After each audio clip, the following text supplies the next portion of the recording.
All right, Paul, we're back again. We've got, I think, a pretty interesting show set up for us today, including a guest. We're going to have our friend Mike come on, and he's going to introduce himself in a sec. But we want to talk about the use of names, people who insist on the use of their full name. Example, like Michael versus Mike, or Steve versus Steven, Dave versus David.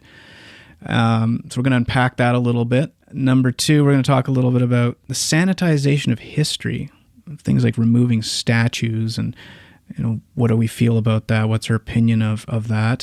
And you have a special announcement there, Clark, right? Do I? You mean Mike? Yes.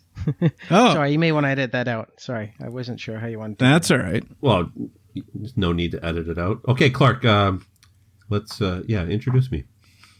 All right, Mike is here. He's a good friend of ours. I've known Mike since, 1986 or 87. I mean, it's been 30 years. We've basically known each other from far enough back that we don't really remember when that was. It's like a vague part of history. Yeah, so. Exactly. And you've been listening to the podcast, and I have. I've been trying to convince you to come on as a guest, and I was happy to hear you agree to do it last week. You said you were game. So why don't you just tell us a little bit about who you are? Tell us as much as you're comfortable telling us. Sure. Well, I'm comfortable telling anything, but to keep it brief, my name is Mike. Clark's friend, as he said, as well. When Paul entered the scene, I pretty much met him right off the bat as well. When was that about, Paul? Well, I've known Clark for, I'd say, 25 years. Basically the beginning of high school, right? Yeah, okay. Yeah, high school for me, and Clark's a little bit older, and obviously you as well. So I'd say, 25 years we're going on. Okay. Yeah. You guys lived in Pickering. I was in Richmond Hill for a time, so a lot of the interaction was, whenever I might visit your area or something like that, but still consistently enough to keep sort of my pulse on what was happening. Myself, I currently reside in Scarborough, Canada. Well, Scarborough, Ontario, Canada. And in a little area called Guildwood.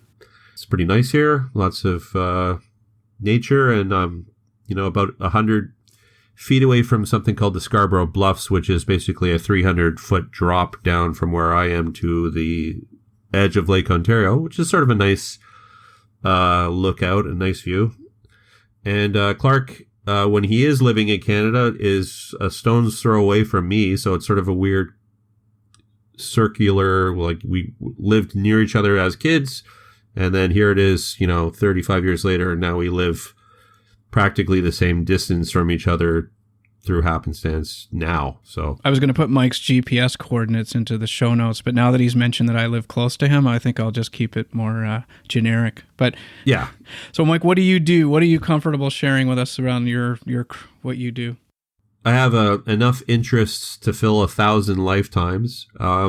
Sometimes I have difficulty focusing on any given one for a long time because another one steals my attention. But my job day to day for the last maybe 25 years has been as a special effects technician, doing practical effects, which means in front of the camera, live action, in the film and television industry. And I've worked on well over 100 projects to some degree. Some of the notable ones was that I was special effects on The Shape of Water, which won the Oscar for Best Picture. And I worked on the sequel for It, the Stephen King Pennywise clown movie. And TV show-wise, Suits was a very popular show that I worked on. So, those are just three off the top of my head, but there's many, many more. And it's a pretty interesting job. There's a range of things that I do all the time, but it's consistently interesting enough and different that it engages me and makes me look forward to going to work every day when I'm busy. So I think most listeners are wondering if, based on your experience working on the Suits cast, is Meghan Markle going to make a guest appearance on this podcast anytime soon? I'll have to check that out with my SAS operative special contact. But I'm pretty sure, after she dissed me and didn't give me the invite to the wedding, I'm not so sure. I'm icing her out a little bit. Maybe she'll understand what she's... when she gets the message, maybe. But right now, just... You had to send a message, but not given a Christmas card, right? Well, yeah. I started with that. But, there was no confirmation whether or not she she noticed or not. But anyway, so yeah, Meghan Markle inevitably comes up as soon as I mention Suits. And most people assume that I have some sort of intimate history or knowledge about her, whereas on Suits, I did very little as far as special effects, so I really didn't have much interaction with her. And she was always nice and very pleasant and polite to me. So that is my experience with Meghan. Now that I'm thinking about it, we could have made part of our show a little bit about what you do, Mike, and because I think some listeners would probably have a lot of questions around that. Paul, you probably have some questions. Absolutely, yeah. I think you have a far more interesting job than myself and Clark, who are in the insurance industry. So I think from a listening... Every job has its place in this world. Yeah. And interest is relative, to someone who is in the insurance industry and just wrote a book on, covering hurricane losses or something. To them, it's probably beyond fascinating, and they have no effing interest in anything that goes on Suits. So, like I said, relative. I like my job, but like I said, I have hundreds and hundreds, probably thousands of separate interests, and film and TV is just one of them. So I'll grow and, reveal more about myself as this podcast and others potentially in the future will allow me to do. But so suffice to say, that's my career. Just sitting at home and twiddling my thumbs and getting a million little projects that have been loose ends for up to 25 years, chopping them down one at a time and just making a lot of progress on all those little projects that I never thought I'd get to. But with COVID and sitting around, I've had the opportunity to get some stuff done. So anyway, there's the overview of me. And like I said, more details to come as they're appropriate. Let's move into our first topic, which was sometimes you run into people who insist on having their name set out in full. Like Michael is the way they run. They don't want to hear Mike, and they may even go so far as correcting you if you use Mike instead of Michael. And we happen to have a Michael, being Mike, on our session today, or on our episode today. And so Mike can maybe give a little bit of color around this. But I guess I'll start out by asking a question. Does it cross your mind when you type an email to somebody named Steve that you consciously think about calling the person Steve, or whether maybe you should call them Steven? Do you guys ever think about that when you're talking to people? I do, yeah. Yeah, I'm conscious of that when I send an email, a Mike versus Michael. And coming from and do you, Mike, or... Well, you're a Michael. I generally look at... even though it's derivative of, they're different words for a reason. And so some people just are like, yes, my birth name on my birth certificate is Michael. I go by Mike because I personally don't care. So when people ask me if they're, I don't see it as inconsiderate if they do not, but if they are considerate enough in their own behavior to ask, I usually say it's whatever you prefer. It doesn't matter to me. Mikey never really stuck with me from anybody. A couple people have called me that, but whatever. As long as I can respond and I recognize that you're talking to me, I'll turn my head and reply. But yes, some people are very specific and will correct, and I respect it too. If I usually was, whatever I'm introduced either verbally or on paper as that person's name, if I get a Stephen, which is a S-T-E-P-H, they're Stephen for me. I don't shorten it and call them Steve. So, yeah, it is interesting to get. I was going to say it is interesting to get your take on that, Mike, because what you said about how you don't care. Yeah, there is probably a lot of people that do. For myself and Clark, with names that can't be shortened, I've never really had to sort of experience that whole debate as to, do you go by your shortened name or your full name or whatever. So yeah, what, it you isn't. mean Paul is not a short form? Paul. It's not short for Palendifer? How did you know? I know you didn't want us to reveal that name. It is. Hey, I kept that a secret for 43 years, and now it's out. It's ancient Gaelic. Yes. Palendifer. Yeah, I can assure you that it is not. Okay. Yeah. Especially with different cultures and names that can be very difficult to try and pronounce the first time you're reading. It's very tempting to go with short forms. And I usually find, especially people from a country coming here will often offer you that name that's shortened. Like they'll just say, "Oh, just call me Chris," or whatever.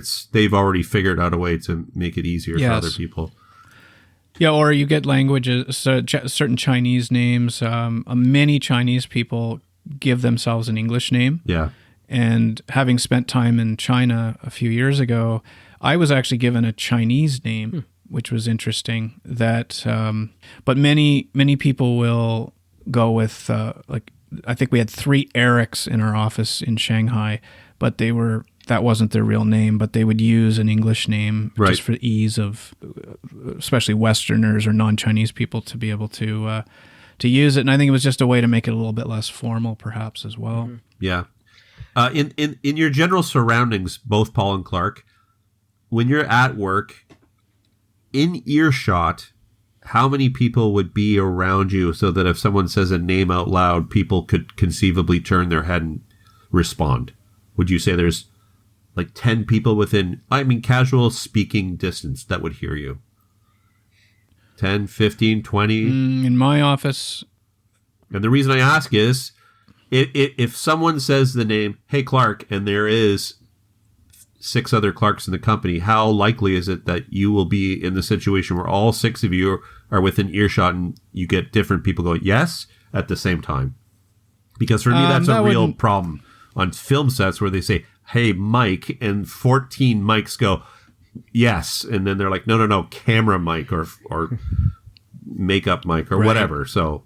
Well, and with your point there is that because Mike is such a common name, I'm assuming if your name was John or Jason or something like that. For me, there's not a lot of Pauls. It's a little confusing at work because my boss's name is actually Paul. Or mafioso weddings too. Yeah. No, that would be Paulie. This is my friend Paulie, and there's Petey, and this is Paul, and Paul, and this is... You've been watching Goodfellas too many times. It's Paulie and Petey and Marie. You can't watch Goodfellas too many times, Paul, just so you know. Oh, absolutely. But that makes... You may raise a good point, Paul, that Mike is a very common name, so yelling out Clark in the middle of an office, I've never been in an office with more than one Clark. I've been in very few circumstances where I've had someone with the same name as me. But to answer your question, if it was a common name... It isn't really how we talk to each other in offices as well. Like you generally don't say, "Hey, Clark." It's not something that's done, said in that. It might be a name. If you say, "Hey, yesterday I was talking to Clark and he told me," that might be the way names kind of come up. You don't really call people that way. You just walk up to their desk and you say, "Hey, you got a second?" Or because we're open concept in our office as well, so it's so it's not really like a stock market boiler room floor where like, "Yo, Pinhead, get over here!" like yelling across at people, right? So you'd say your name a little bit loud, and you'd have these people twist their head around and look at you like, "What are you doing? Be quiet. Use your chat program." Probably, I don't know. I'm just imagining.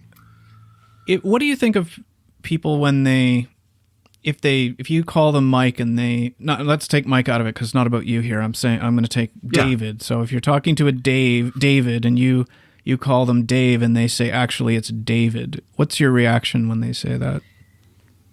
I personally don't read too much into it because I'm assuming everybody's got a reason or a personal preference for a particular name that they use. I think if you're meeting someone for the first time, that's a tough one because perhaps you want to, I guess, convey your name right off the bat to sort of, make sure that if you're going by the name of David, then going forward, people will always refer to you as David because it's very easy to say, "Hey, Dave," or "Davey," or something like that. So I don't judge people too much in terms of which name that they prefer to go with. But I guess when we're on the topic of names, we should sort of point out that there is other variations of that, such as people that use their middle initial in names. And how so? In writing or in when they actually introduce? Hi, I'm John P. Williams. Elmer J. Fudd. Yeah. I own a mansion and a yacht. Millionaire. It typically, I guess Mike, you probably agree with this. A lot of people in the entertainment industry obviously use middle initials, and that can be for varying reasons. But it's unusual that you would have... A lot of the time they're forced to, Paul. Actually, they have to. Because when they get a screen credit with Acture or one of the unions, they cannot usually take the same name as someone else who already has that name. Mm. So they need to introduce us as something to separate them.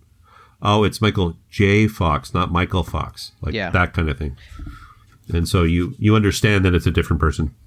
But what I mean is that people just in everyday life, with no association to a particular industry, it's pretty rare that you find someone that you get introduced to with a middle initial. I would assume that a lot of people use it for business purposes. And I was actually reading an article that said that a lot of people like to use the middle initial because it actually increases people's perception of their intellectual capacity and performance and status. And this is noted from the European Journal of Social Psychology. So this is actually a real thing that people, I guess, deliberately put in middle initials to make themselves sound a little bit more credible or a little bit more important. Or even using titles such as if you're a doctor, or degrees such as if you're a PhD. Yeah. So I know it's not unusual, let's say for a doctor, that they will always refer to themselves as Dr. So-and-so. That's a whole other topic too. Oh, God. What do you say? That's like an iceberg topic. There's this little thing poking above the surface and this monster iceberg below the surface. Yeah. Yeah, I'd like to say, because I think I want to actually address it, is on the doctor thing. If somebody is a doctor and you call them by their first name and the person says, actually, no, it's doctor. Yeah. What do you think of that? Is that pretentious sounding? Someone does that? No, I don't know. There's so many ways to answer that. Paul, go ahead. You'll start with you. I was going to say, really, it kind of depends on the context. If it's a business meeting, then perhaps it's a little bit more acceptable. I think if you're meeting someone at a... Acceptable to what? Say the doctor or not say doctor? Or be corrected? If someone says, my name is Dr. Smith or whatever, if it's in a business context, then I can understand that to a certain degree. But I think if you were meeting someone perhaps at a barbecue, a very informal setting, and you're just being introduced to, neighbors around the area, my name is Bob, my name is Mike, my name is Rob. Yeah, you can call me Dr. Smith. I think that would be a bit unusual. To me, it's one of those things that I think it's like an acknowledgement of something they've either earned, right? Because, think of this. We actually still bestow honorisms to people who are either in royalty or have achieved things like, and you're right, Paul. It's usually in with a lot of things like judges or mayors, your worship, your honor, that kind of thing, is typically in a professional setting. It is, yeah. Where they're actually performing the duties of their job. Whereas royalty, it's like if you meet them in any situation, if you're not a close friend in an informal situation, you're supposed to address them, your majesty or dowager princess or whatever. I have no idea of the intricacies of that hierarchy, but so I don't know. I figure if someone did it and they're like, yes, I want to be acknowledged for this accomplishment because I am legally allowed to be called this, then once again, it's their option. But if they get super offended that I choose not to follow with their option, then it's just like, I don't know.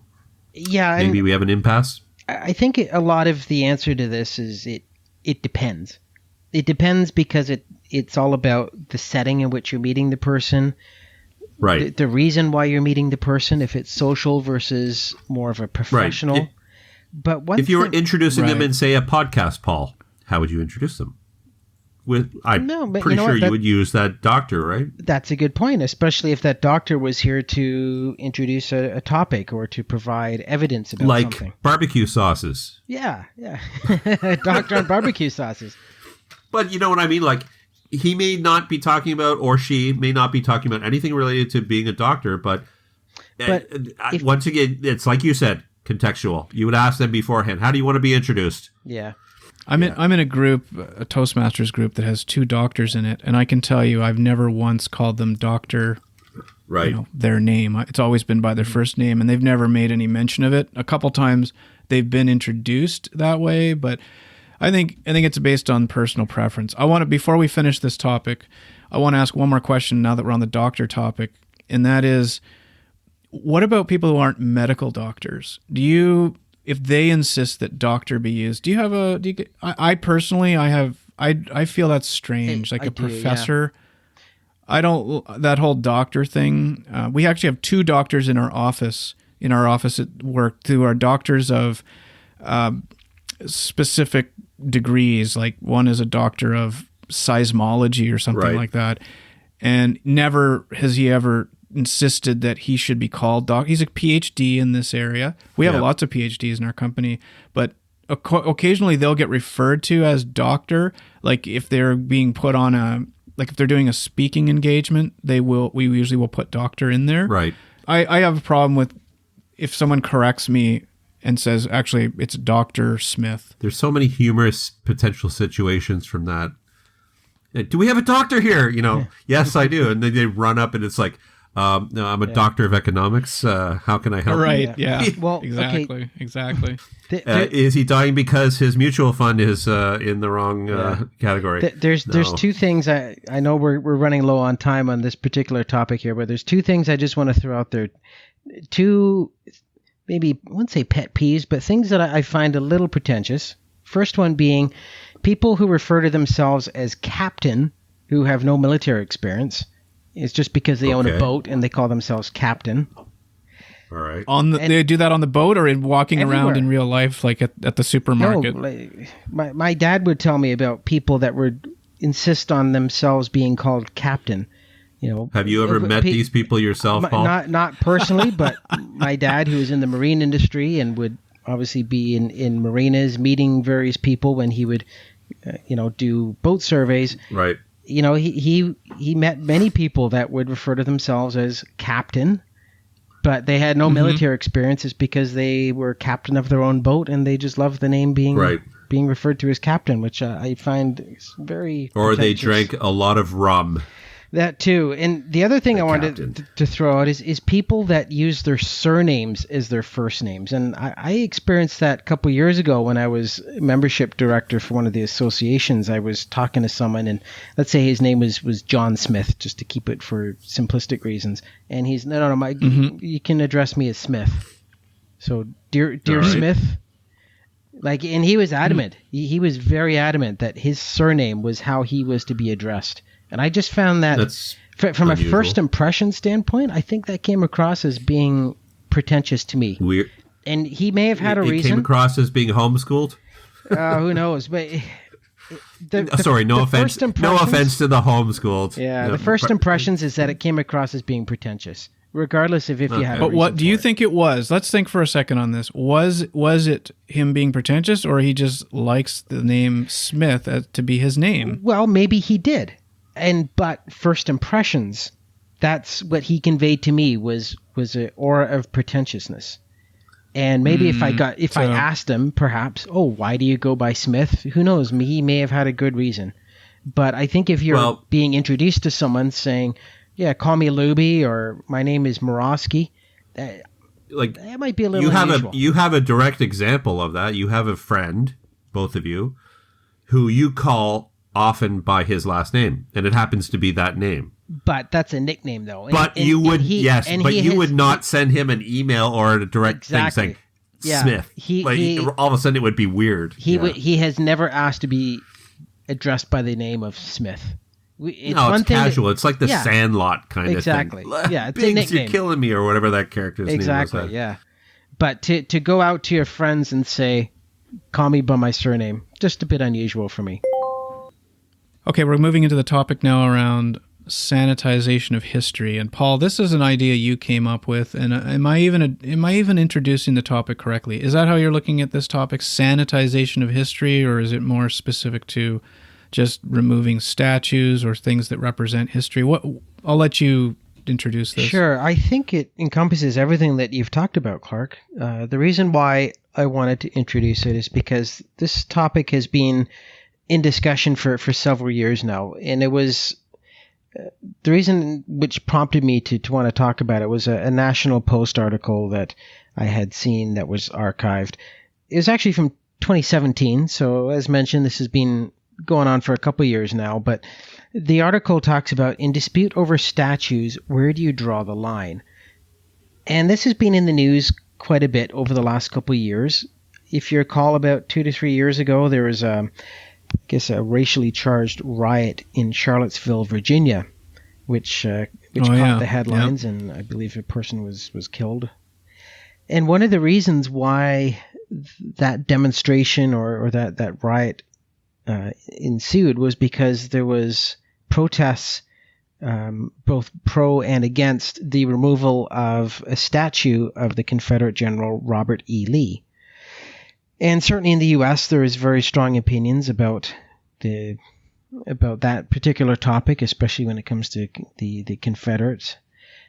But it's not. It runs even deeper than that, in that there's a lot of debates over, for example, Christopher Columbus, his treatment towards Native Americans, or as per the allegations towards that. And even here in Canada, we've experienced that by the removal of some statues of Sir Johnny Mcdonald, the first Prime Minister of Canada. Really? Absolutely, yeah, because there's been, I guess, allegations or accusations about Johnny Mcdonald and some of the policies within his time that were not favorable to the native population. And tell the listeners who Sir Johnny Mcdonald is. Not everyone's going to know. It's a worldwide audience. Yeah, so Sir Johnny Mcdonald is first Prime Minister of Canada, and he is honored within Canada as per what George Washington would be, in that there's many schools, public parks, statues of him pretty much all over the country. And a lot of the controversy within Canada started back in 2018 when the city of Victoria, BC, removed the statue of Sir Johnny Mcdonald from the grounds of their city hall. And this really does beg a question, in that how far do we go, in the sense that if people don't like history or what a particular statue stands for, does that mean that we have the right to sanitize it or to take down that statue? And a lot of historians have obviously weighed in on this, because obviously this is a very controversial and thought-provoking topic.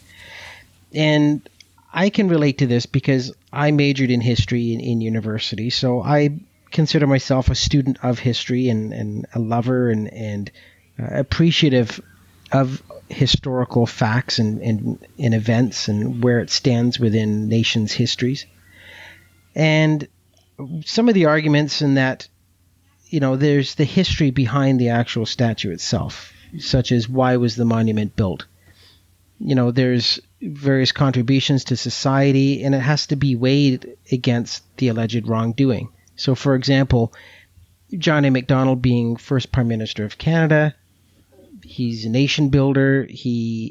Canada wouldn't be here without someone such as Johnny Mcdonald.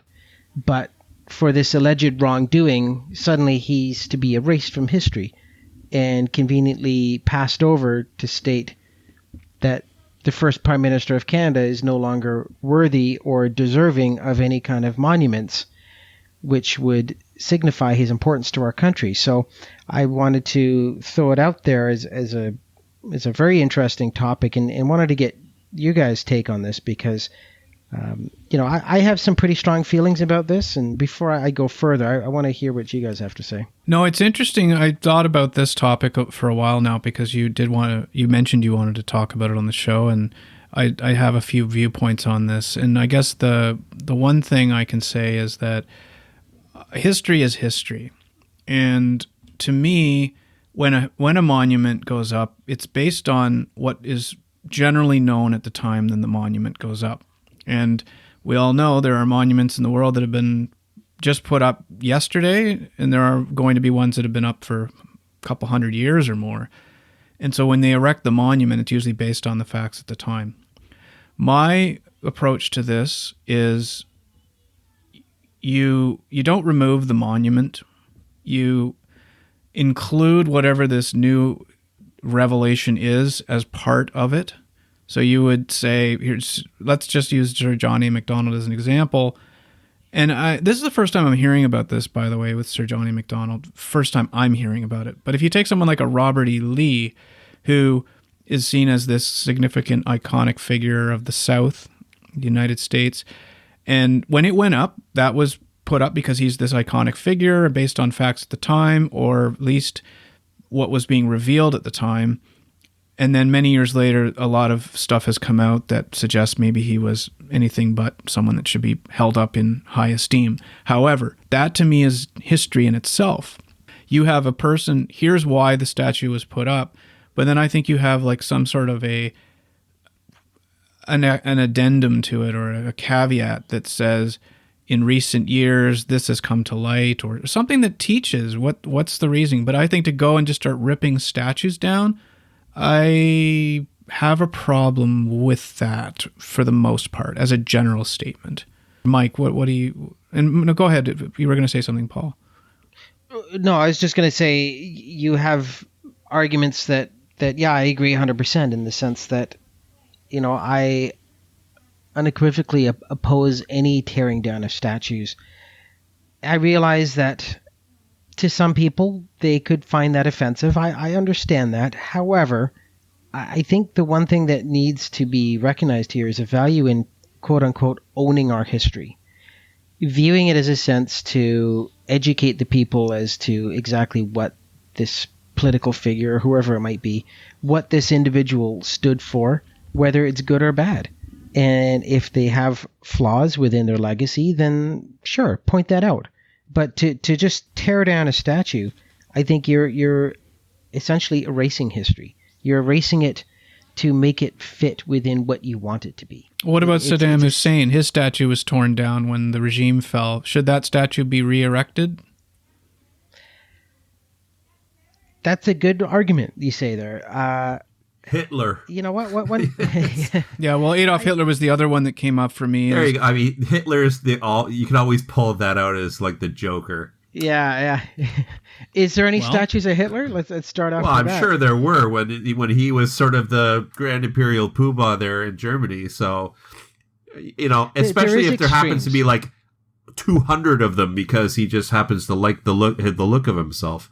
Like, do you just say, well, they stay because that's part of the way it was? You got Stalin. Stalin's another character. That there is extremes. There is extremes. Obviously, if you have a statue of Hitler within your city Rocky hall, got moved, for Christ's sake. Rocky Balboa. Yeah, they took him away. Holy Jesus. And then they put him on what about Sam the Record Man spinning record? That's a iconic, practically it's Sam the Record Man in Toronto had these two neon lit signs that would give the impression of a spinning record, and it became known as like practically a statue of the iconic established record store in Toronto at a very popular intersection. And so, but what was the revelation about Sam the Record Man? Was he found to be a neo-Nazi or no? When the business disappeared, the city of Toronto said that's an iconic piece of our history, we're keeping it.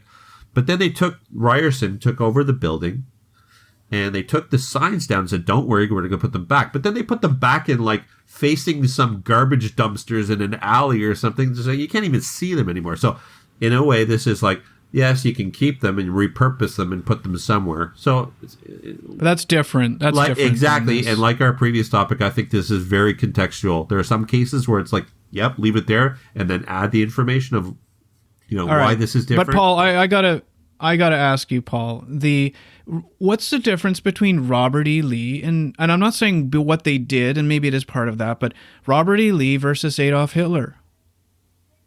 It depends on your perception, but one could argue that there may not be a huge difference. Well, but you have a statue that I don't mean what they did. I mean, we all know Hitler was a horrible man, and we know that there's some revelations around Robert E. Lee and how he treated people and things. I don't know all the specifics, but what I'm wondering, what I'm getting at here is, do we look at something that's a little more contemporary, like Adolf Hitler, and view it differently than we do a figure from 400 years ago or 300 years ago or 100 years ago? Do we look at it differently, and does that affect your opinion around this topic? Okay, so when you mention someone like Robert E. Lee, his statues have probably been up for, 130 years or so, 150 perhaps. Why is it suddenly convenient to now take them down? Why, after 150 years, have people said, yeah, you know what, no, let's take it down? Like, why is that now becoming an issue? And I don't know. Why is it? I don't know. Like, it's... You honestly not... You honestly not know? No, it's obviously some people... Well, some social change does not happen overnight. And eventually you get to a point where, hey, you know what? It's not like they went to the indigenous communities and said, do you guys mind if we put up this statue of this person who tried to help wipe out your communities? And I understand from the point of view of people living at that time, it may not have been seen that way. And it may not be that way if you understand the details of it. But some people have interpreted that now. And now they're coming up and say, hey, I have a voice. And you know what? That person is a traumatic insult to our entire community. And yet he's honored here. And we're part of this community, aren't we?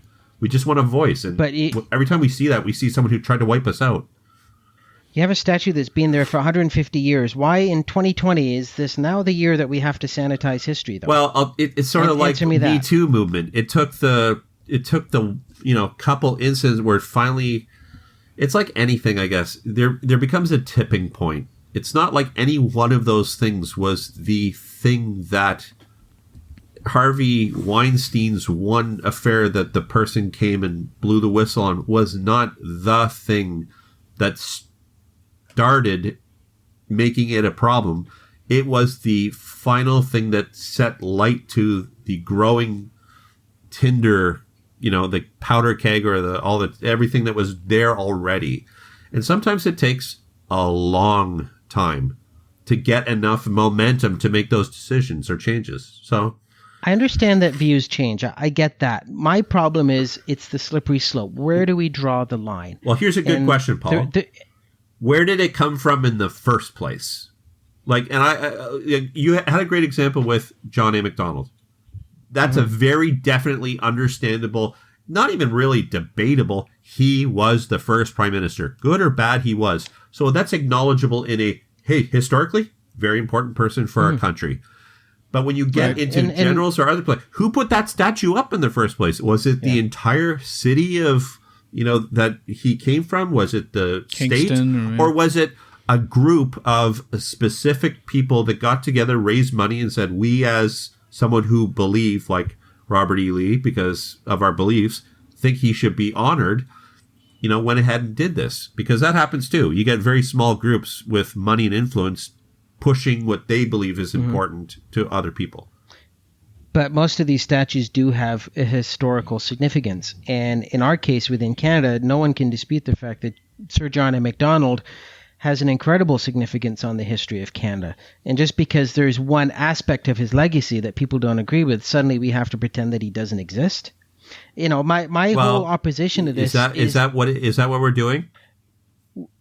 Are we pretending he actually doesn't exist? Some people, yes. And the reason why I feel so heated about this is because, where does it stop? So, for example, someone like a George Washington, who was a slave owner. Thomas Jefferson was a slave owner. Should we pretend that they never existed? Should we wipe them off currency, pretend they never existed? I was going to bring this up at the beginning, is that this particular topic has a way of branching almost invisibly into subtopics, which is that, first of all, anything in the past, we have to define terms. History is history just by virtue of it being in the past. What is the value of history? Do we learn everything? Do we just document everything? As far as being a document of something that existed or happened is one thing, but I think we're coming forward.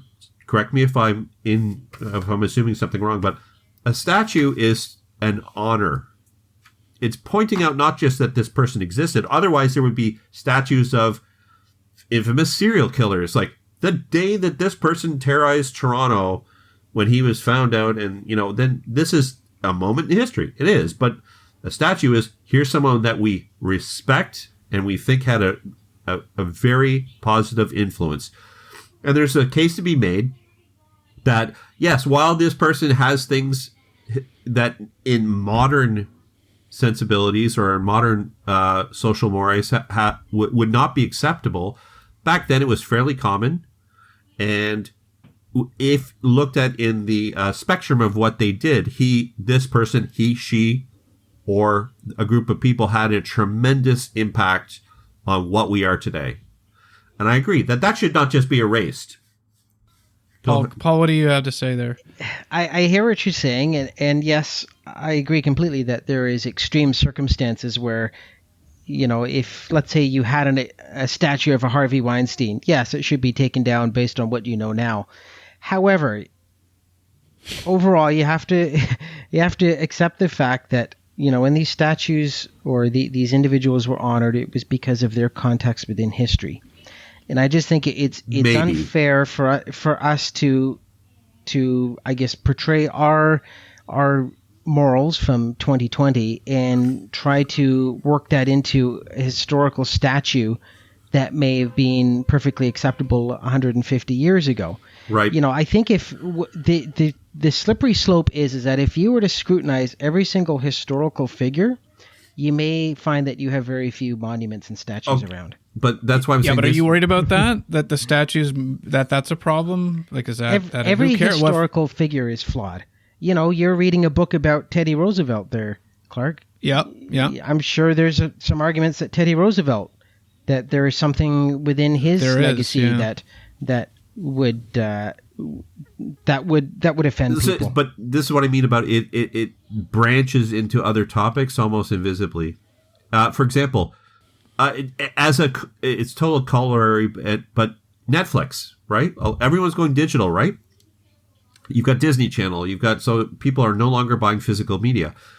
Disney all of a sudden can take a movie and alter it and take out a scene that was offensive. For example, you will never see, and I'm telling you this now, viewers, listeners, you will never see The Song of the South, which was a Disney film, ever on Disney Plus. It will never be released. And when they do release something that has questionable, they're putting, like Clark said, a disclaimer in the front, has references and scenes that were common, but are may be challenging for today's viewers, and understand that they come at it from a different perspective and are not necessarily our corporation's current view. So that can generate discussion, but those things, my point here being, the alteration of history is happening constantly and in every form. Statues are just one example. Films are being edited, scenes being removed, and when they're in digital format, sometimes people don't even really realize it happened. So in some ways, it's like, that's your job, Paul, as a historian, to document and educate people. Yeah. Most people are not going to be educated by a statue anyway. It's just something that eventually goes green with the passing of time and oxidation and is a resting place for pigeons. Then why are people so offended by it then? Because, but that's the thing. That's why it actually makes sense to me, because if someone's offended to the point where it triggers them, then I think you should at least respect listening to their opinion. If they come to City Hall to do business and there's a statue of a man that literally made it his or her special project in life to destroy their culture, it might be a little offensive. Like, hey, you know what? Since this is the foundation of where I'm going, are they even going to respect my views or give me any priority or equal footing respect just in terms of me being a citizen? Show me that is a past thing by not making it a monument that is right here for all of us to respect. then it's an amazing opportunity to educate people on that person's legacy. If they are that interested in, or if they become that offended by that person's legacy, then yes, it stimulates some great conversation. Right. And unfortunately, yes, sometimes then you educate people on that. Yeah, they do. And sometimes the hijacking and the discussion is not allowed to happen. They just arbitrarily take the statues down. I believe we're missing out on the lesson that can be taught by some of the history. So if you take out when you mentioned film, Mike, one thing that came to mind for me is there's been discussion around the removal of the Andy Rooney scene in Breakfast at Tiffany's, where he portrays a Japanese man, and that he's got buck teeth and he's using a fake Japanese accent. It's a total make fun of the Japanese culture type of scenario. He's just totally doing over exaggerating it, and it definitely comes across as offensive. But what I think is, what's the teachable moment here? That's where I'm not sure people are capable of always addressing that. So, as example, I have kids, and if we decide to watch Breakfast at Tiffany's, I believe that if you just throw that on and you don't say anything to your kids about the character, that you are potentially taking things, you're allowing that you're missing that as a teachable moment. I think if I would rather have the opportunity to talk to my kids and say, okay, guys, let's pause it for a sec. This scene is about this. Did you know that there's been a lot of controversy around this scene? And use it as an opportunity to ask them questions. And maybe they don't know it. Maybe they don't see what the issue is, and then you start explaining it. But if you remove it, it's I think you're missing a teachable moment. But But that's a good word, moment. Because in this world of information overwhelm, we'll call it, history can be an intimidating subject. There may be angles, Paul, that you can very cleverly and with absolute I'm losing the word I should use here, but basically you can back up a defense of Robert E. Lee and present your case, and when you understand the complexity and the nuances, that you're right, that statue should stay. Mm-hmm. But we're talking about sometimes, especially given time and distance, that complexity, that those details get lost, and what is left is, what is the impact something just has on the surface? What are the quick moments that you can take from this? I think we're living in a society where we're too easily offended. So what if we're offended? This is an opportunity to talk about But Paul, history. If you were the marginalized person in this scenario, imagine that you are a black person or a gay person, depending on what the situation is. Someone that, let's say, a historical figure that was known for killing gay people or having a huge issue with gay people or black people. Yeah. What if you're the marginalized party? How do you feel about it? Then I would try to really think about that. Yeah, no, and that's a good point, because I have the luxury of looking at this from, a Caucasian white male, and I understand that there is going to be some groups that do find certain historical figures offensive, but if I was from a marginalized group, I would view this as an opportunity to educate. So, for example, if you have a statue of John A. Macdonald, then this is an opportunity where you have a plaque and it details his entire legacy, including, the allegations against his policies against Native Canadians. Is that what the issue is? I don't think we mentioned that, what the specifics were. We don't need to get into a lot of detail, but that's the crux of it, was the Native Americans? Yeah, it was the residential schools policy that was initiated back, I believe it was in the 1870s. And it marginalized the Native Canadian population. As a Native Canadian, I would view this as an opportunity where you can educate people on that aspect of his legacy, and that in itself will stimulate that conversation and will create awareness as to that particular situation. so that if there is an injustice in history, then it is discussed and people are aware of that so that that mistake doesn't get made again. But to just erase someone completely just because there's one aspect of their legacy that you do not agree with or that may be offensive, I don't agree with that. Yeah, this could literally infinitely. We could make this a 10-part episode. Actually, this is a very deep issue. Could, yeah. Because there's I no yes or no answer. I personally don't think anything is untouchable. I don't think anything is so effing sacred that alterations can be made. Just because something was placed down 200 years ago does not make it like we absolutely cannot move that because of its historical significance. It's like there's ways it can be documented or moved or placed within the setting, and sometimes that happens, right? So things do get moved, buildings do get torn down, and people die. So over time, things have less significance.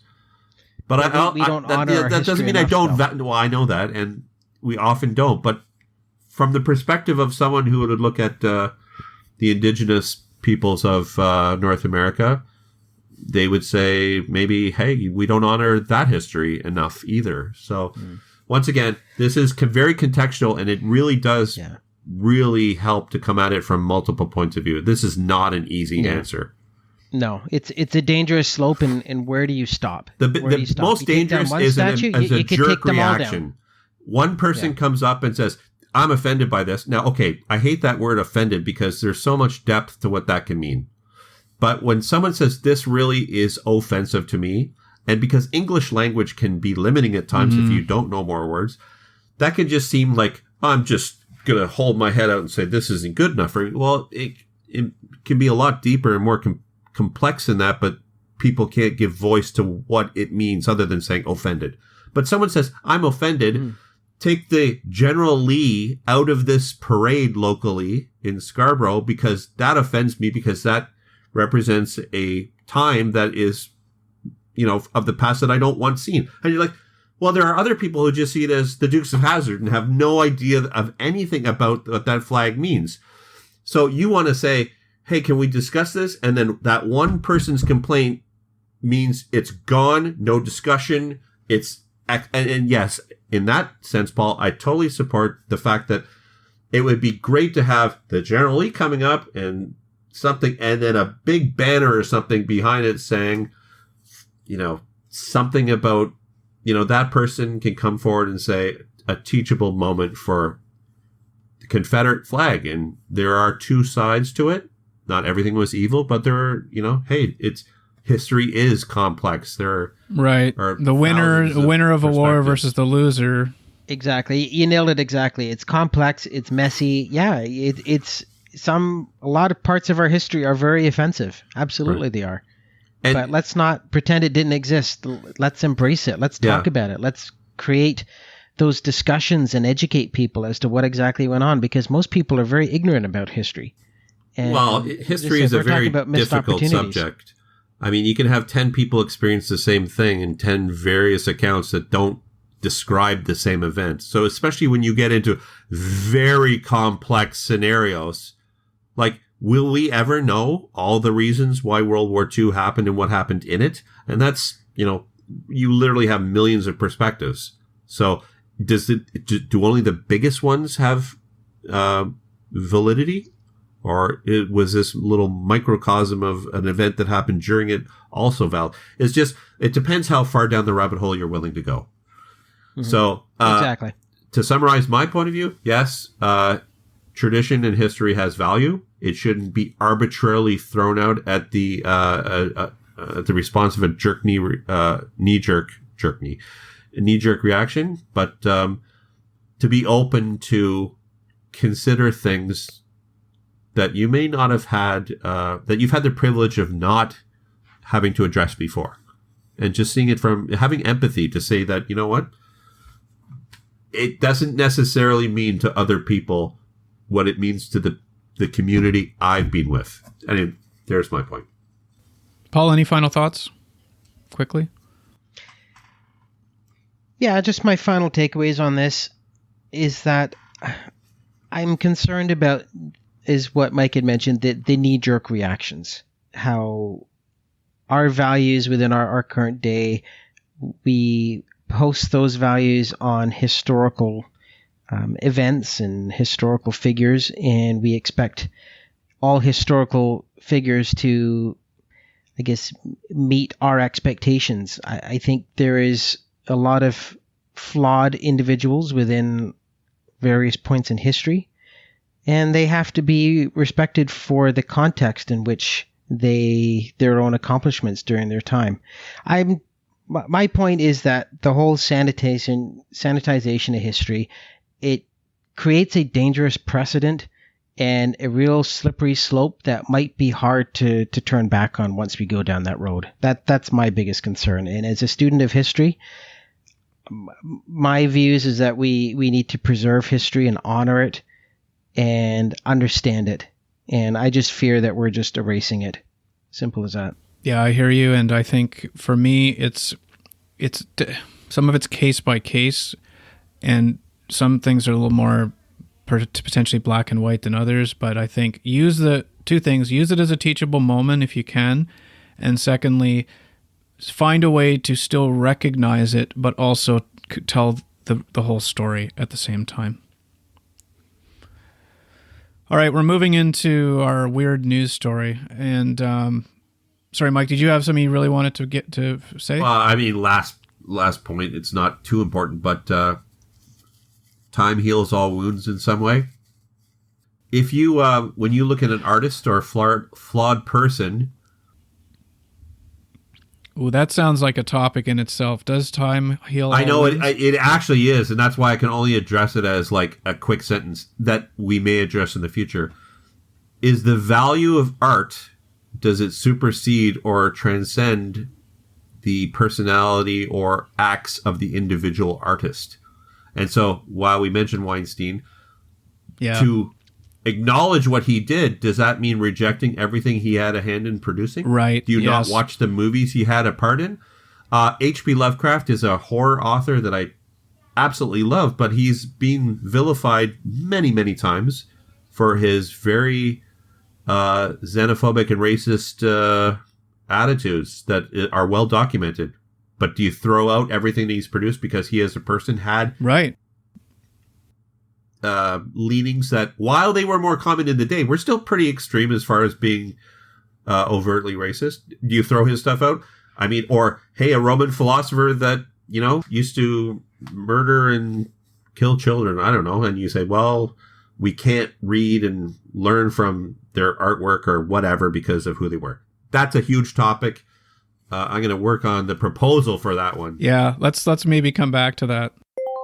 All right. Well, we had a lot of stuff to talk about today. I think the statue thing really went in a direction that I didn't expect it to. We really unpacked a lot of stuff there. So, but thanks. I think it was good. And Mike, what's your quick feelings on being a guest on the podcast? How do you feel? I think I'm here to stay, despite what you guys may think. I'll find a way to hack into the next episode and just be there whether you like me to or not, because I have a lot of stuff, my opinions that I want to force down people's throats, whether they like it or not. And yes, we need, I'm sure I can tempt you all with, I will reveal at least one minor Meghan Markle detail per episode to further fill in the mosaic that is the enigma of Meghan. Actually, I really, almost that sentence I said earlier was everything I know about her. So, anyway, I enjoyed it, Clark. I'd happily come back or not if it's all up to you guys, I guess. And the viewers. The viewers will decide. Or maybe the Paul and I will have to talk about it. Well, yeah. Okay. So, if there is an opportunity, and I'm fortunate enough to come back, I'll have some ideas and come with a little more preparation now that I've seen this sort of format. And I'll try and give Paul some more airtime, not talk over him. Yeah, there's kind of a balance with this between preparing and sort of being spontaneous. And it just, you kind of learn as you go. Yeah. And I still don't know if there's a one right way to do this, but glad you came on. Personality, I think, more than anything. Like, Clark, you know me as a spontaneous kind of guy. I'm really open to a lot, but I tend to, my preparation is by the preparation of life. And then I jump into things. But you're right.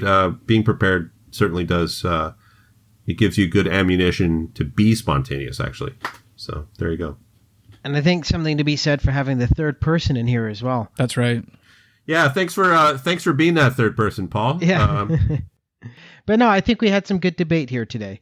And having the third person definitely creates a different aspect of having a good debate. And right. what we talked about with the monuments, I think that was a good experience. Right. I hope our listeners agree with us.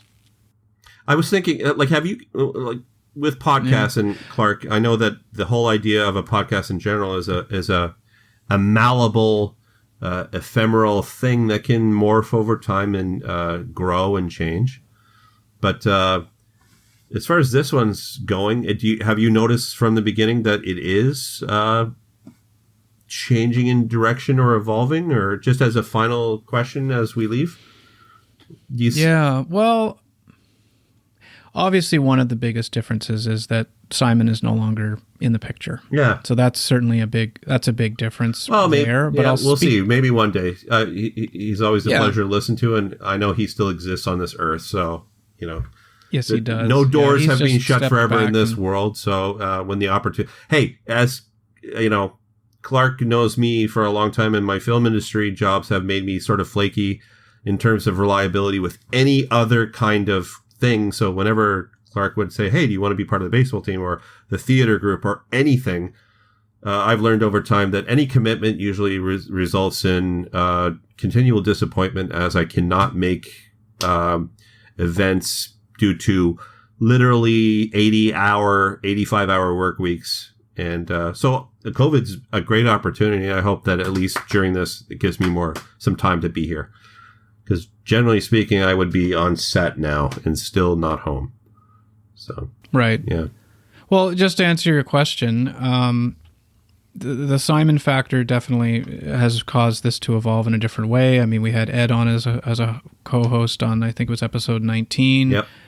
Paul's been doing now, I think this is his 6th episode with me. Okay. And then bringing a guest on is a bit of a different dynamic. We did it once before. I think it was episode 10. We had a friend of mine, Teresa, who I've been asked to bring back because she was pretty popular, bringing a female perspective and also bringing a younger voice to the listeners. She's like mid 30s or early 30s compared to us who are 40 and up.